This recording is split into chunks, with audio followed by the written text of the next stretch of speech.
Welcome to strong dictation 5 second बाद शुरू होगा।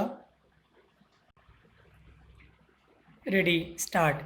जम्मू कश्मीर छोड़कर देश के सभी हिस्सों में आईईडी धमाकों में काफ़ी कमी आई है। यहाँ आतंकियों ने 2018 में आईईडी धमाकों का अधिक इस्तेमाल किया। नक्सल प्रभावित क्षेत्रों में 2017 में 98 आईईडी विस्फोट हुए, जबकि 2018 में 77 ऐसी घटनाएं हुईं। इसके उलट जम्मू कश्मीर में 2017 में 21 आईईडी धमाके हुए और अगले साल यानी 2018 में उससे 57% बढ़कर इनकी संख्या 33 हो गई। उग्रवाद प्रभावित पूर्वोत्तर में 2017 में 66 आईईडी विस्फोट हुए, जबकि 2018 में 32 ऐसे धमाके हुए। रिपोर्ट में कहा गया है कि जम्मू कश्मीर नक्सल प्रभावित क्षेत्र एवं पूर्वोत्तर में ऐसी घटनाओं में हताहतों की संख्या बढ़ गई। वर्ष 2017 में देश भर में कुल 244 आईईडी धमाके हुए, जिनमें 61 जानें गईं। वर्ष 2018 में देश में धमाकों की संख्या तो घटकर 174 हो गई।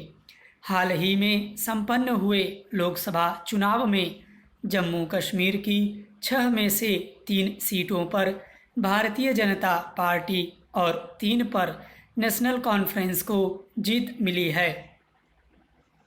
हिंदू बहुल जम्मू डिवीज़न की 2 सीटें जम्मू और उधमपुर और गैर मुस्लिम बहुल लद्दाख सीट बीजेपी की झोली में बरकरार रही हैं, जबकि मुस्लिम बहुल कश्मीर घाटी की श्रीनगर नेशनल कॉन्फ्रेंस के खाते में गई है।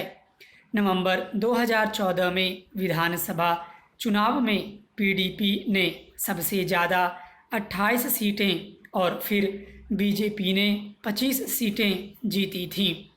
बीजेपी जम्मू डिवीज़न से ये सीटें जीतकर दूसरी सबसे बड़ी पार्टी बनकर उभरी थीं, जबकि पीडीपी की अधिकांश सीटें घाटी से थीं। इससे पहले उसी साल मई में हुए लोकसभा चुनाव में बीजेपी ने जम्मू, उधमपुर और लद्दाख की सीटों पर भी जीत हासिल की थी।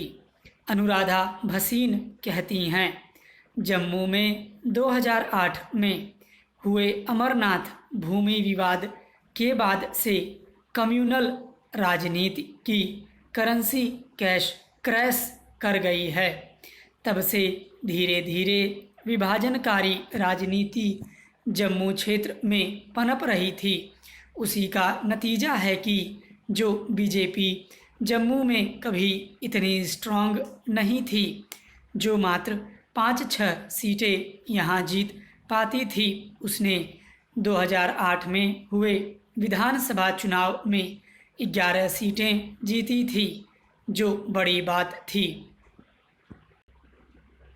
जम्मू क्षेत्र कश्मीर के बीच हमेशा से खाई रही है और इसका अक्सर चुनावों के परिणामों में भी देखने को मिलता है। जम्मू में किसी और पार्टी को ज़्यादा सीटें मिलती हैं और कश्मीर में किसी और को। वह कहते हैं कि जम्मू क्षेत्र और कश्मीर के बीच में हमेशा से विभाजन रहा है। बस एक बार जब कांग्रेस और नेशनल कॉन्फ्रेंस में गठबंधन हुआ था, तभी जम्मू के साथ साथ कश्मीर में भी एक जैसा रुझान देखने को मिला था। इसकी वजह क्या है? इस बारे में वरिष्ठ पत्रकार अनुराधा भसीन कहती हैं कि जम्मू की राजनीति पर बाकी देश की राजनीति का असर रहता है। स्टॉप।